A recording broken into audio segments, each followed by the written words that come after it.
Welcome everyone. If you're joining us from the states, territories or islands of the jurisdiction of Australia, I hereby acknowledge we meet on Aboriginal land, always was, always will be.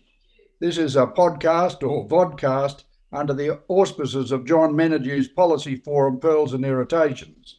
Please note we're recording this on Wednesday afternoon, April the 24th, Australian Eastern Summer Time. This is important to note because with events in Gaza and now with the Israel-Iran hostilities, anything could change at any time. Joining us to discuss the proposition that the dispossession and assault of Palestinians started in 1948, not 2023, is the great Ali Kazak. Ali is a former Palestinian ambassador, a diplomat, a publisher, editor, writer, commentator. Ali came to Australia in 1970. He's an Australian citizen. Ali published and edited Background Briefing from 1987 to 1993.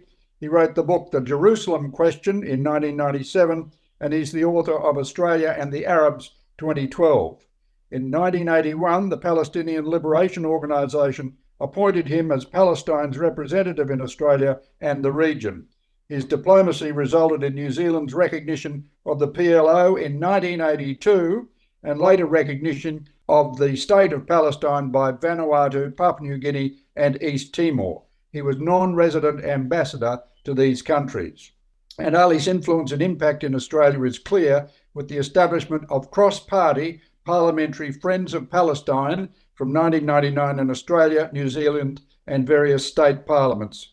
He was influential in the Australian Labor Party's change policy on Palestine. Ali, welcome.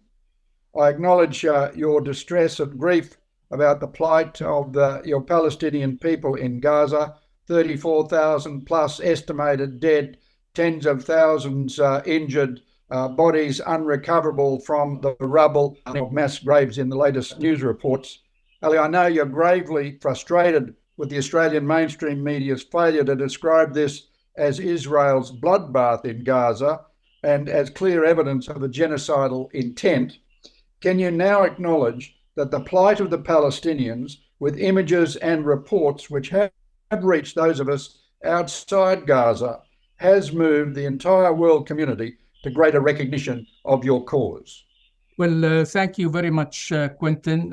Yes, you are absolutely right, but this is due to the alternative media and the social media much more than the mainstream media. The mainstream media, unfortunately, is very biased in its coverage, and this is nothing new. We have been suffering out of this for years of very biased pro-Israeli coverage from the mainstream media.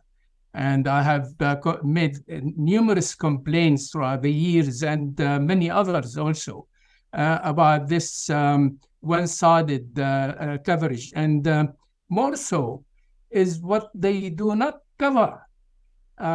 Israel's violations is on a daily basis, the killing, the collective punishment, and so on. And this is hardly covered in the mainstream media. Ali, in this limited opportunity we've got here, list for us, please, the clear examples in the current situation that we're all absorbing and observing, the clear examples you rely on to assert the IDF's cabinet-directed actions in Gaza is of clear genocidal intent. Let me give you some quotes from Israeli leaders. The Israeli President Herzog said, it is and I quote, it is an entire nation out there that is responsible, and we will fight until we break their backbone. Israel's Prime Minister Netanyahu, in a letter to Israeli soldiers and officers, said, this is the war between the sons of light and the sons of darkness. We will not let up on our mission until the light overcomes the darkness. And then he cited the biblical story of the total destruction of the Amalek. This is biblical passage. This biblical passage reads, "Now go, attack Amalek, and prescribe all that belongs to him. Spare no one, but kill alike men and women, infants and sucklings, oxen and sheep, camels and asses." And then the head of the Jewish religious school, Rabbi Eliyahu Mali, urged his IDF soldiers, students, to kill all Palestinians, including infants, children, women, and elderly. He told them, quote, "The Torah does not allow you to let every soul live. The terrorists of today are the children of the past." When asked about what should be done to infants and elderly, Mali simply answered the same. And then we have the Israeli Defense Minister, Gallant, said, "We are imposing a complete siege on Gaza. No electricity, no food, no water, no fuel. Everything is closed. We are fighting human animals, and we will act accordingly." And Quentin, indeed, they acted accordingly. They, as you mentioned, killed so far over 34,000, including more than 14,000 children, 9,200 women, 364 doctors and health workers, 135 journalists, and 152 United Nations workers. The wounded is over 81,000, and they dispossessed more than 2 million people. They destroyed so far 360,000 houses. This is equivalent to the killing of the entire ACT population, and the destruction equal to the destruction of 119 towers the size of the World Trade Center. And we know what the United States did for the destruction of 2 of those, buildings. They destroyed banks, bakeries, cultural centers, 32 hospitals, more than 400 schools and universities, 290 mosques, 3 churches, even the zoo. They destroyed, killing all the animals. Isn't that clear? A war of genocide? If it is not a war of genocide, I don't know what the war of genocide is. Okay, and we noted the International Court of Justice's conditional declaration on genocide and its warning that is still on foot. The most recent thing that got through to Australians was the death of Australian citizen Zomi Frankham from the World Central Kitchen aid targeting, for which the IDF apologised and acknowledged an egregious targeting error. Is there a pattern of IDF denial when these incidents do get through to the Western supporters of Israel? This is always the case. They always deny, and when the facts are presented and they cannot deny it anymore, they always say, "Oh, well, this is mistake," or, "we will investigate." But you never hear anything after that. And, the destruction of all these are the mosques, hospitals, schools, universities, accidental. They destroyed 126 ambulances. Are they all, sort of by mistakes, accidentals? Of course not. It is it is a clear attempt and conscious attempt to destroy everything. And this is exactly what they are doing. And this is what the whole world is seeing.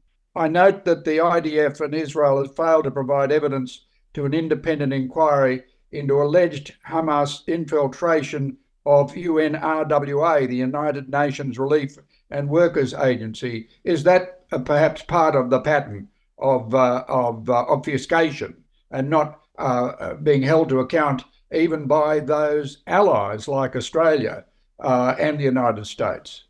That's the problem. This is the problem, is that, the United States and Australia and mainly the Anglo-Saxon group of countries, what is called the Five Eyes, they are the main problem in giving this carte blanche to Israel to do whatever it wants.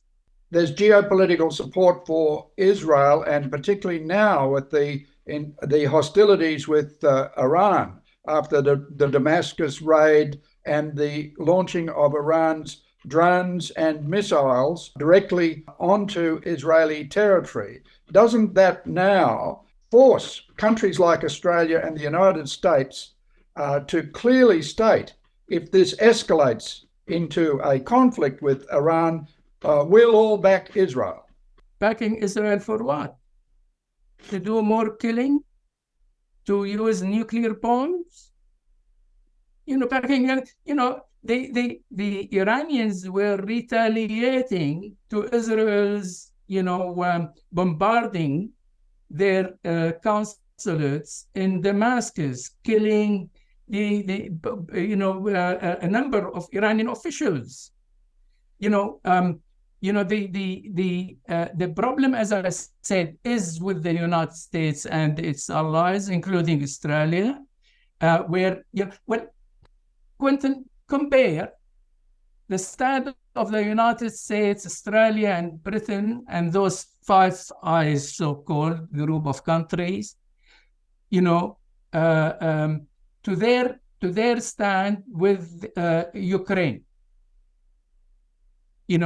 Where with the Ukraine, they give full support to the Ukrainians, military, financial, political, just name it, because against Russian aggression and occupation, right?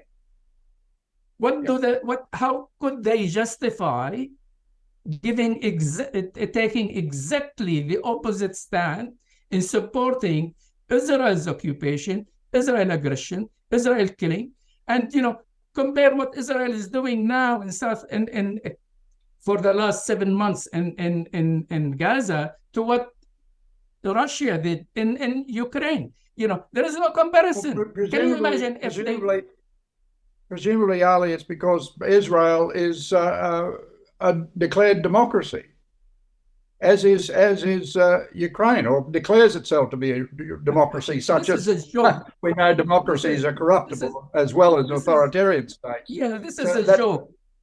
This is a joke. This is false democracy. Okay, let's speak about Israel's democracy. In 1947-48, they launched Plan Dalet, or Plan D, which aiming to occupy as much of Palestine as possible and ethnically cleanse as many Palestinians as possible in order to make the Jewish minority in Palestine majority and the Palestinian majority minority.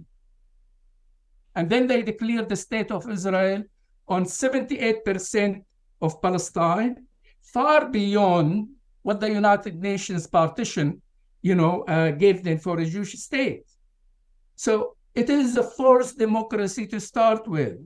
Imagine then if for example, Japan invaded Australia or sent settlers, to Australia, claimed Australia theirs, and, they sent, 3 million, for example, Japanese, ethnic cleansed, the majority of Australians to New Zealand and could say they speak English there. You can go and live in there, and then and leaving 1 million Australians, because no power can finish poor people, and then they declare that they establish a democratic state. Would that be democracy? And what sort of democracy is this when you occupy others, deny them their most basic human rights, and collectively punishing them, and claiming democracy? What sort of democracy is this? This is a joke. Israel is not a democracy. It could be a democracy for Jews. It's exactly like South Africa was a democracy to white, but does anyone regard the apartheid regime as a democratic regime? You've raised some very good points there. You've raised some very good points there. You've made me think about West Papua in our region and the Indonesian mass migration of Indonesians to West Papua. The same sort of thing happened, turning the Fijians into a minority. So they're very good points you've raised. But can I come back at it this way, perhaps to get the discussion onto what influence can be brought to bear, not only to resolve the matter, but this way, Ali. Australia's Foreign Minister Penny Wong has restated that recognition of Palestine via a two-state solution is still the pathway to peace. Do you agree? Absolutely, absolutely. And Australia has historic and moral duty towards the Palestinian people, because Australia played a major role for the partition of our country in order to facilitate the establishment of a Zionist regime in Palestine, resulting in that regime ethnically cleansing our people. I was born in Haifa. I'm denied the right to be to go and live in my country, in the city of Haifa, when any Jew from anywhere in the world can go to my country and claim citizenship straight away in Israel. Is this, again, this is the type of Israeli democracy, Quentin? So and on the other hand, Australia, from the, when they supported the partition of Palestine into two states, they supported the two-state solution. But how could Australia justify 48? How could Australia justify, recognizing one state and not the other, and claim at the same time that it have an even-handed policy? This is a joke. So it is time, in fact, over time, for Australia to recognize the state of Palestine as much as they recognized Israel. Well, let's see where this goes. Ali, in the last day or so, the United States Congress has approved further aid and assistance, not only to Ukraine, but also to Israel. And the overarching geopolitical, geostrategic dynamic of this is the Iran-Israel situation. The United States has vetoed a draft resolution that recommended to the 193-member UN General Assembly that the State of Palestine be admitted to membership of the United Nations. Britain and Switzerland abstained, while the remaining 12 Council members voted yes. The United States continues to strongly support a two-state solution. The US remains your biggest obstacle to a breakthrough, doesn't it? How close are you to winning United States declarative support? Well, I'm not really optimistic with the United States position, and change of policy, because United States regard Israel as a military base to serve its interest in the Middle East. I strongly don't believe that the United States and Britain wanted peace in our region. Remember, Britain supported, adopted Zionism in 1917 in exchange, and that was the agreement between Britain and the Zionists, that the Zionists will serve British imperialist interests in the Arab world. For obvious strategic interests in the British interests. That's right. Yeah. I'm trying to get to the point where it seems the tragedy of this, Ali, is that the geostrategic interests of these powers has trumped the humanitarian catastrophe that we're witnessing now, and there seems to be no way through this. No, that's right, and that's where we need countries like Australia and Canada and Europe to step in, because the danger is to leave it to the United States. Australia can play a major role in changing and influencing the United States. But Ali, we're all forced to pick a side, particularly with Iran and its what it's called its proxies, Hamas, Hezbollah. We're all forced to pick a side. How can you break that? Why we are forced to do that? Australia is an independent country, and Australia needs the United States as much as the United States need Australia. And Australia is a member of the group of Five Eyes, and it can influence the United States stand. And Australia have different policies when it suits interest. For example, there is some changes in Australia's policy from the United States towards China, for example.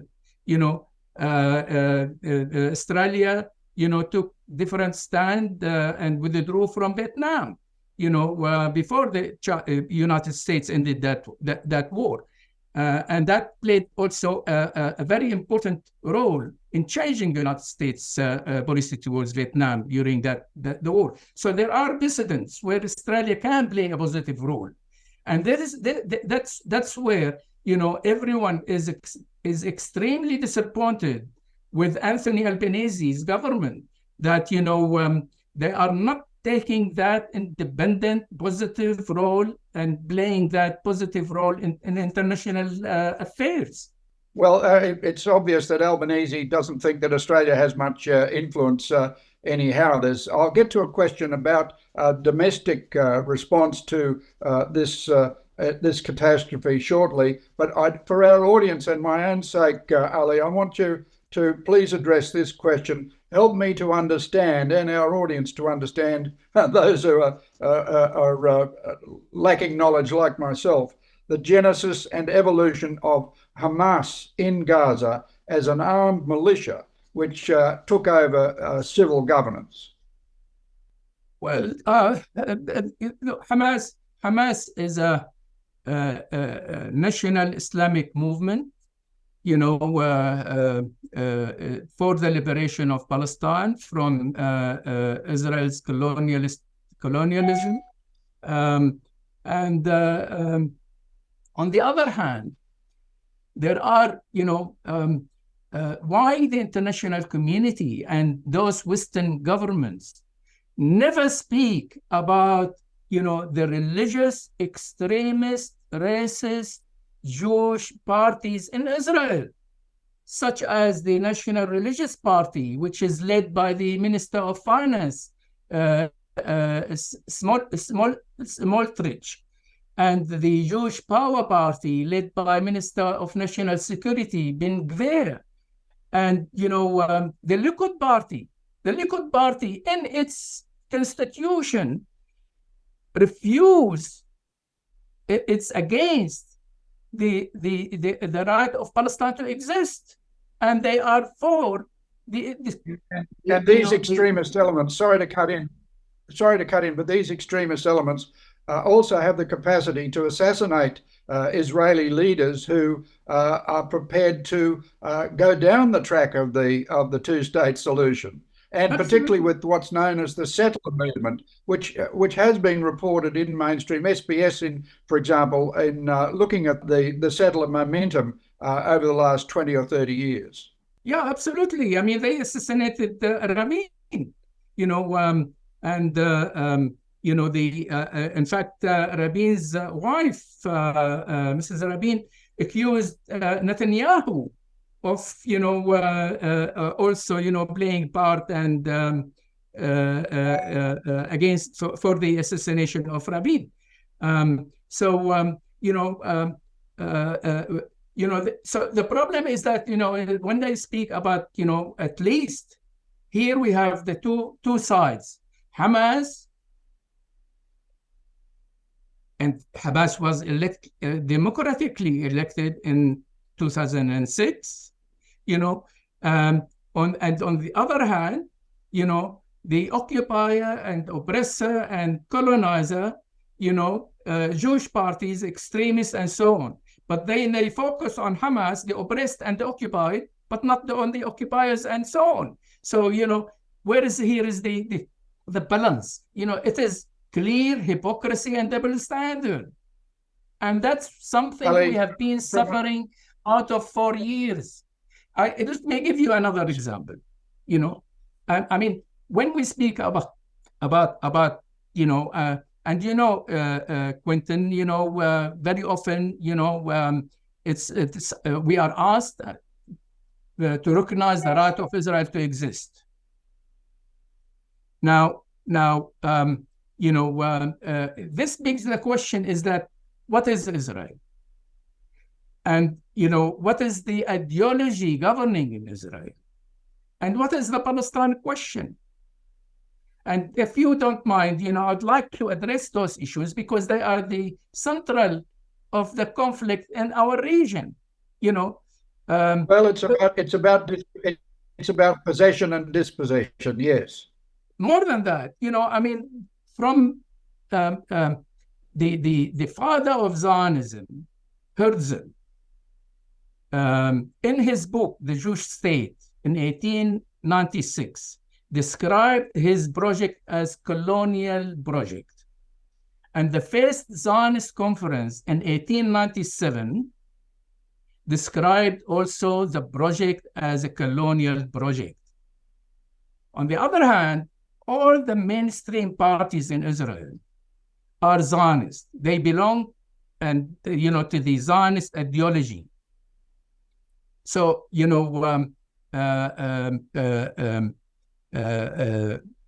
and we are facing a colonialist project.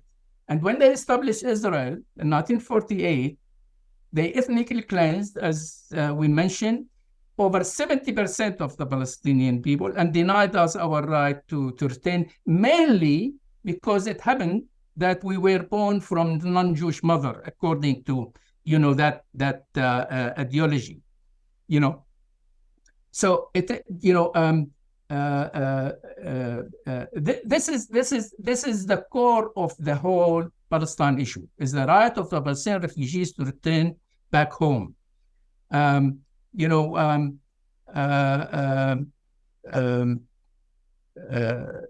So our real problem is that with that ideology, colonialist, racist ideology, and that's where the international law and the United Nations resolutions, clearly, against, calling for the elimination of colonialism and racism. No one can coexist with colonialism and racism. So our problem is with that ideology. We have, and we always, and this is very important, Quentin, we distinguish between Zionists and Jews. Our enemy is Zionism, our oppressors, not the Jews. And that's why we raise the slogan. We say not every Jew is a Zionist and not every Zionist is a Jew, to make the distinction between the two. And the PLO proposed in 1968 our first peace proposal, and that is for the establishment of a democratic, secular, non-sectarian state in Palestine, where Jews, Christians, and Muslims all live under equally under the law. They refused our peace proposal. In 1986, as a result of United States pressure and Australia and so on, we accepted the two-state solution. And we proposed the two-state solution and recognized the right of Israel to exist. Again, they refused our second peace proposal for the establishment of two states. And everyone can see them building, Jewish colonies on the occupied territories. So if they are to withdraw, intending to withdraw and recognize the two-state solution, the question is that why they are building Jewish colonies in the West Bank and Jerusalem. Their intention is to continue with the colonialist project, what they call Eretz Israel, for the establishment of the greater state of Israel. And that is, the Eretz Israel, according to their maps, include all of Palestine plus territories from neighboring countries. And that's what they've been doing. Every country in the world, its borders stay the same, except Israel. Always, every few years get bigger and bigger and bigger and bigger towards that Eretz Israel state, the greater state of Israel.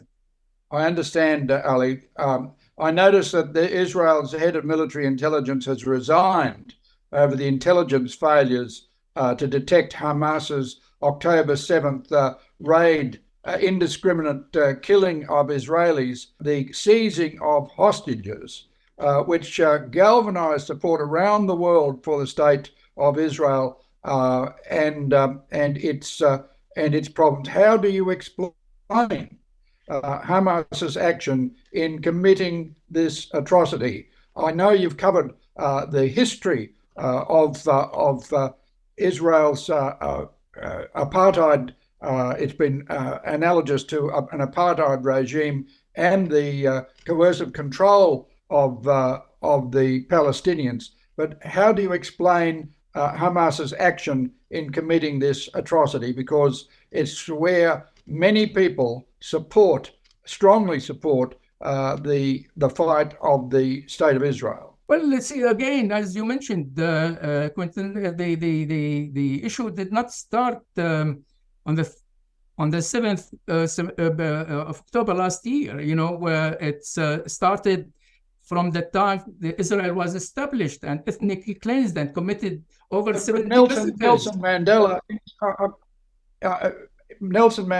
South Africa and the African National Congress, although there was some insurrection and guerrilla activity, there was no real conflict in a military sense. The ANC wasn't militarily armed. Isn't this destructive of the cause of the Palestinians? Not at all. The international law gives any people under occupation the right to struggle by all means, including armed struggle, Quentin. If Australia was occupied tomorrow by any power, of course the Australian people are going to carry armed struggle and resist. And no one can dare to tell them not to do so. All colonialized people have fought against colonialism and carried armed struggle. So why should the Palestinian people be prevented? And plus the fact that, Israel have been killing Gazans, that the majority of people in Gaza are refugees, ethnically cleansed refugees, and lots of them from the very kibbutz, which they were, their parents were living and where they had their farms stolen from them by those colonialists, the kibbutz, So imagine yourself being kicked out of your land, kicked out of your house and farm, and living in a miserable situation in refugee camps. And few meters away, you can see the colonialists, enjoying the fruits of your farm. This is the situation. So, It's an do you okay. blame? I wouldn't blame you if you go and, retaliate, and especially when they are also killing you. It's not that, and most of them are members of the Israeli army, reserved army. Hamas fighters. Okay. It's an escalation of hate. I acknowledge that. The reason I ask that is that our Jewish No, friends it's not listen. hate. Hate. What is it? Of hate. No. Why wouldn't it be? Why wouldn't it be hate? It's a fight for freedom and right of self-determination. It's the fight for your rights, your legitimate rights. When you are fighting, against occupiers and oppressors and colonialists, they are the one who are, sort of the having the hate towards you. You hate. If you hate, sort of your oppressor. Yeah, okay, that I'll accept that. Ali, maybe I can come at it this way for a lot of our Jewish friends listening to this vodcast who are as distressed at the Netanyahu war cabinet and IDF's conduct and tactics in Gaza as you are, will say to me, Quentin, Hamas and its inevitable derivatives will never accept the state of Israel. Ali, do you acknowledge and recognize and support the continuing existence of the state of Israel? Well, to start with Hamas, this is not correct, because only a few days ago, the leader of Hamas, Hani, accepted the two-state solution. Only a few days ago. And that's a repeat to a stand Hamas took years ago. So, that's to start with. Secondly, the PLO recognized the right of Israel to exist in 1988. And they just mentioned it. And we accepted the two-state solution. So, Israel refused that. And Israel is the one who's building Jewish colonies and continuing its war of genocide against our people. So where are those Jewish people, standing? Why they are silent about what Israel is doing? Now, having said that, this, this is not the position of Jews of the peace camp. There is a peace camp in Israel and outside Israel. They're a very small influence, though, Ali. They are, exactly. That's right. Yeah, but they are growing. It's a growing group, and because every day Jews are learning the true nature of Zionism. Zionism is bad for Jews as much as bad for us. And we have another slogan. When you say Zionism, when you use the word Zionism, you're indicating extreme religiosity, are you not? No. It's an ideology. There are lots of secular Jews who are Zionists. Yes. There are the religious Zionism and there is secular Zionism. Labour Party, for example, is a Zionist organization. But it's confusing, the use of the word Zionism. So it's an ideology. It's an ideology. Zionism is an ideology. Colonialist ideology, as I mentioned, Quentin. The father of Zionism. Isn't there a better word? Why don't you just use the word colonial ideology? Well, let me tell you what Theodor Herzl, the father of Zionism, stated in his book, The Jewish State. He said, "Shall we choose Palestine or Argentina? In both countries, important experiments in colonization have been made. We shall take what is given us and what is selected by Jewish public opinion." Okay. Clearly. And the first Zionist conference in 1897 stated, the aim of Zionism is to create for the Jewish people a home in Palestine secured by public law. The Congress contemplated the following means to the attainment of this end. 1, the promotion on suitable line of the colonization of Palestine by Jewish agricultural and industrial workers. Right. So this is what Zionism is. It's a colonialist movement. Thank you. Ali, I want to end here. I hate to be so crass as to raise domestic political impact of the Gaza carnage, but you know Australian politics very well. How might the Muslim Palestinian diasporas here registered to vote here in Australia at the next federal election? We know they won't vote for Peter Dutton and the Liberal, well, we reckon they won't vote for Peter Dutton and the Liberal National parties, but are they so disaffected with the Australian Labor Party that they'll vote for the Greens, who are strongly pro-Palestinian, or are there perhaps independent candidates in relevant seats who could attract support? Yes, the community is extremely disappointed. Not only the Arab and Muslim community, but also, the community in general, Australian community, disappointed. For example, if you look at the demonstrations taking place all over the Australian cities, the overwhelming majority of them are Australians, so everyone is extremely disappointed by the two major political parties. I think the Green will harvest lots of votes out of this. They have taken an honorable stand in support of the and the recognition of the State of Palestine, supporting the legitimate rights of the Palestinian people, and they called from day one for for a ceasefire. I think Labour will pay a heavy price. And